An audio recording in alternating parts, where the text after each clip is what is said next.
Aveți idee cât de tristă sunt că trebuie să dau asta jos.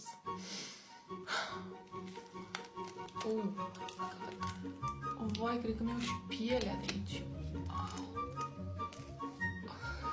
Termin 2 zile.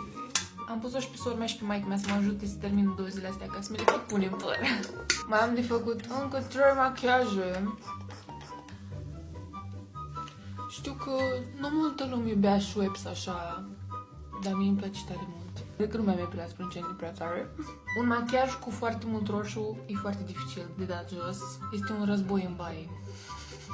Cam așa. Oh my god.